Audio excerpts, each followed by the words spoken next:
Today we're digging into some really interesting bits from the elephant in the room. And our mission for you, our listener, is to get a real handle on how human health and wildlife health are just so deeply connected. Yeah, intertwined. Exactly. We're looking at how our actions, often unintentionally, are driving diseases out there in the natural world. The aim is clarity, right? Understanding the connections without getting, bogged down. Precisely. Okay, so let's unpack this. Where do we start? Well, what jumps out right away is just the sheer number of ways human activities are changing things. Disease patterns, specifically. Like what? The sources mention things like trade, logging, habitat destruction. Those feel kind of obvious, maybe. Mm-hmm. The usual suspects. But then there's climate change, too, and intensified farming. Think industrial poultry farms. Ah, right. The main thing is this growing overlap, more interaction between us and wild animals. Yeah, and that overlap, it can lead to some pretty direct and frankly concerning stuff, Definitely. like those big poultry farms you mentioned. The book points out how they can basically become like incubators for nastier bird flu strains. Uh-huh. Amplification hosts? And what really hit me was this link. These new strains, they don't just stay put, do they? No, that's the scary part. They can spill back into wild bird populations. Creating this reservoir of disease. Which then, potentially threatens us with pandemics. It's a feedback loop. A really tight, worrying feedback loop. It just shows how trying to maximize food production can backfire ecologically. Absolutely. And it's not always obvious. The source even gives that slightly ironic example, conservation efforts gone wrong. Oh, with the putrid fungus. Exactly, in Majorca. Moving amphibians for captive breeding, but inadvertently spreading this deadly fungus, shows how easily pathogens travel, even with good intentions. Which, okay, that brings us to something a bit more positive, maybe. The greavy zebra. Ah, yes, a fascinating case. I mean, they're facing huge challenges, right? Habitat loss, overkilling, climate change impacts. Well, the big threats. But kind of surprisingly, they seem to dodge major disease outbreaks pretty well. Yeah. So, what's the deal there? Well, according to the text, it boils down to their social life. Or lack thereof, maybe. So, Groovy zebras, they tend to be loners or hang out in really small, loose groups. right. Not big herds. So that limited social contact just naturally cuts down the chances for a disease to rip through the whole population. Ah, I see. Lower density, less interaction. Exactly. It's a classic disease ecology principle. It acts like a natural buffer. So, it's a hopeful story in a way.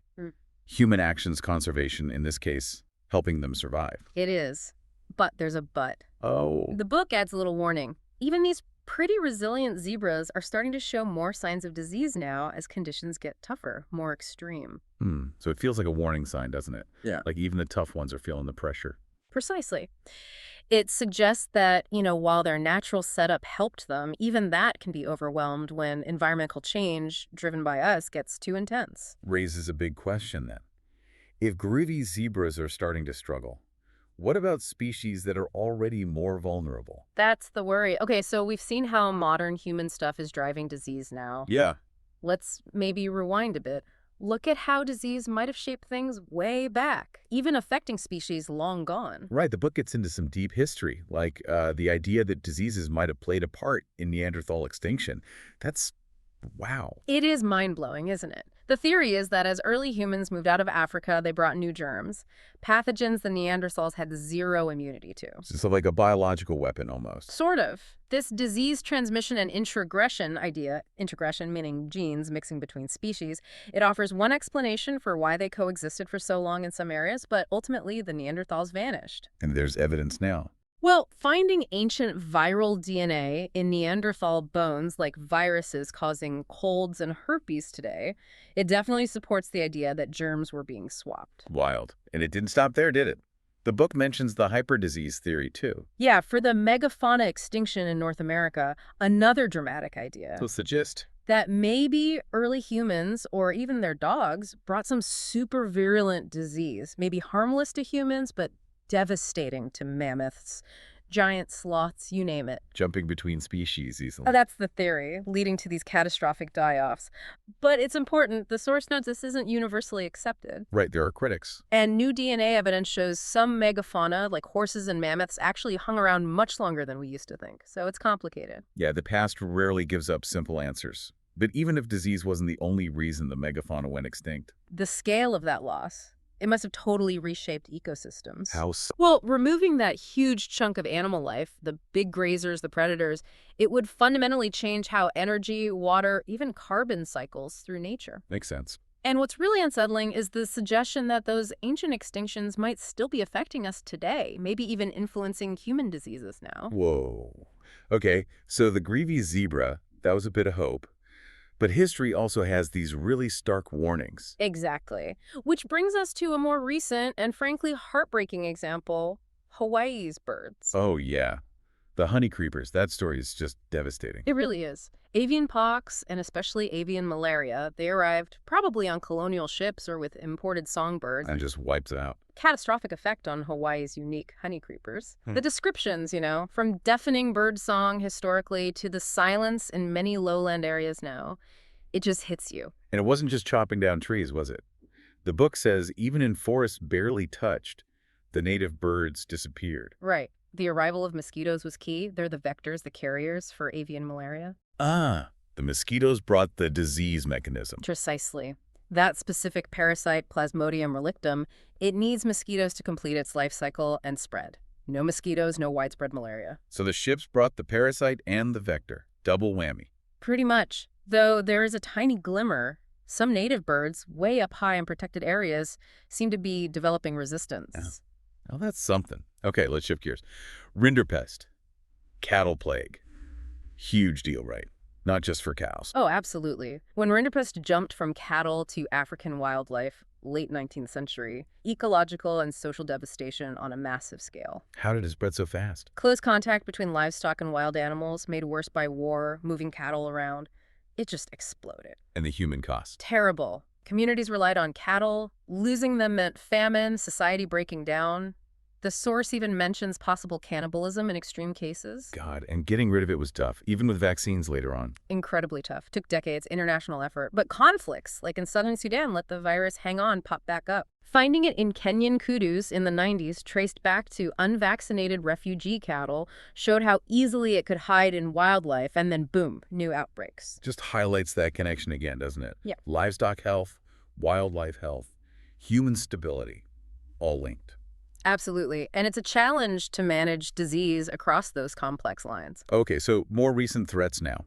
The Saiga antelope die-off in Kazakhstan, that sounded terrifyingly fast. It was 200,000 animals dead in 3 weeks from Pastorella multicida. What triggered it? The source links it to another disease nearby PPR, peste de petit ruminant, circulating in sheep and goats. Ah, another spillover potential. Seems likely, especially when the antelope were already stressed by high heat and humidity, environmental factors weakening them. But this PPR also hit wild goats hard somewhere else. Yeah, in Mongolia. Yeah. A goat-adapted strain pushed a wild goat subspecies right to the brink of extinction. It's just these events show how fragile things are.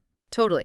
The expert in the book says disease can wipe out huge numbers so quickly, it could be the final nail in the coffin for many threatened species. Really underlines the need for better surveillance, doesn't it? Watching wildlife diseases. Urgently needed.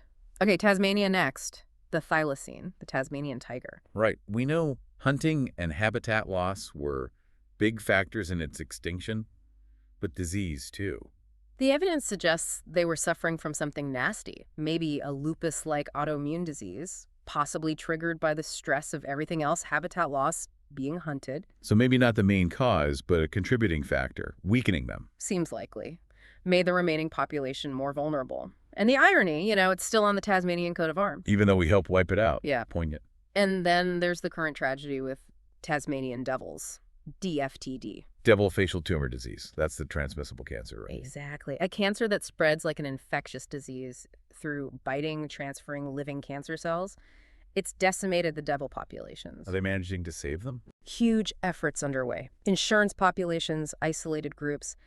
But then a second strain of the cancer emerged. It's an immense challenge. It's just unbelievable. A contagious cancer. And the book mentions another one briefly, canine transmissible venereal tumor, spread worldwide by dogs on ships. Another example of us moving diseases around accidentally. Wow. Okay, amphibians next.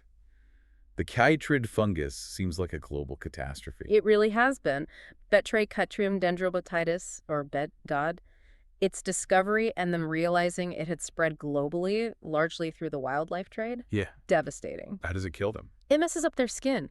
Amphibians rely on their skin for breathing, regulating water. The fungus disrupts that, leading to heart attacks. And it came from. Likely originated in Asia, then spread by human activities. Globalization facilitating disease emergence again. And there's another one now, Bizal. Yes, Batrachochytrium salamandravorans, threatening European fire salamanders, again, likely introduced via the pet trade. The risks just keep coming. Ugh, and bats, too. White nose syndrome in North America, another fungus. Yeah, Pseudogymnoascus destructans, or PD, it's caused unbelievable death tolls in hibernating bats.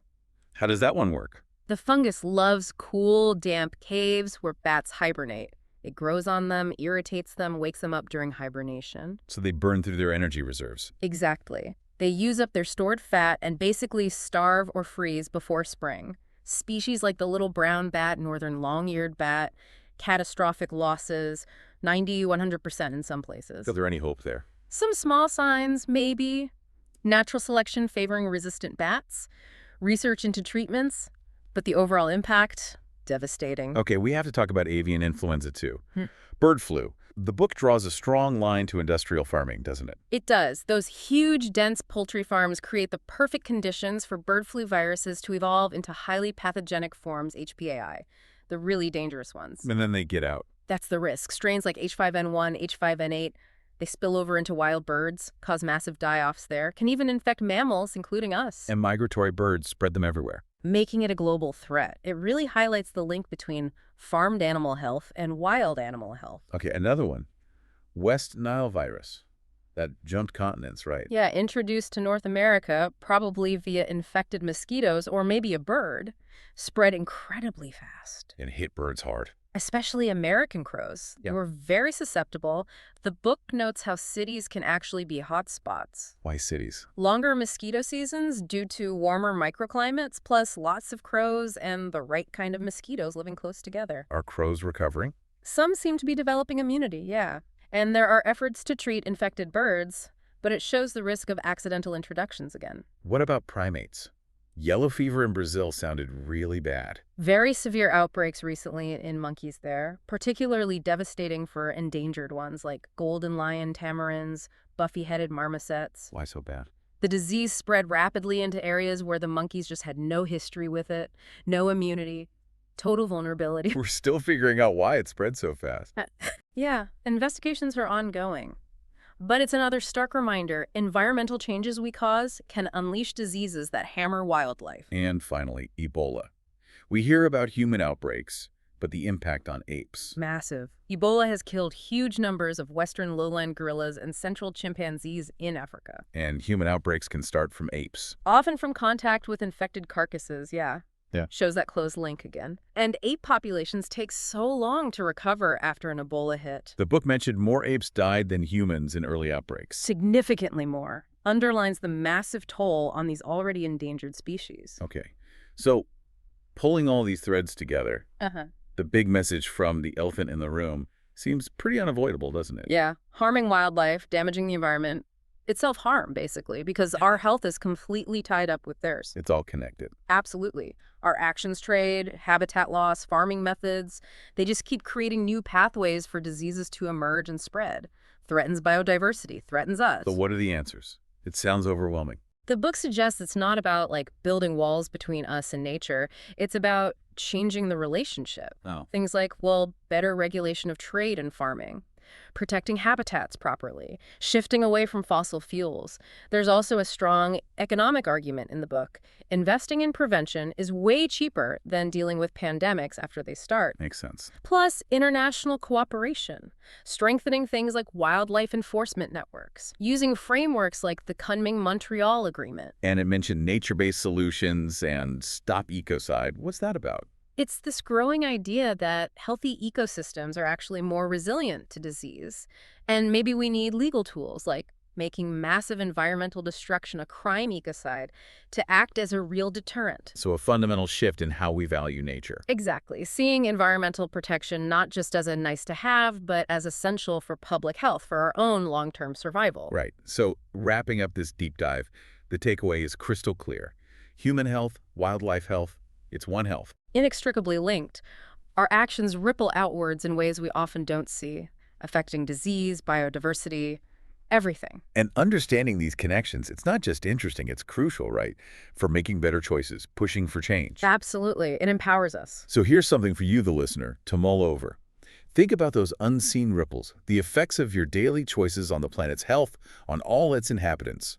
What's one small change you could make starting today to help build a healthier future for everyone?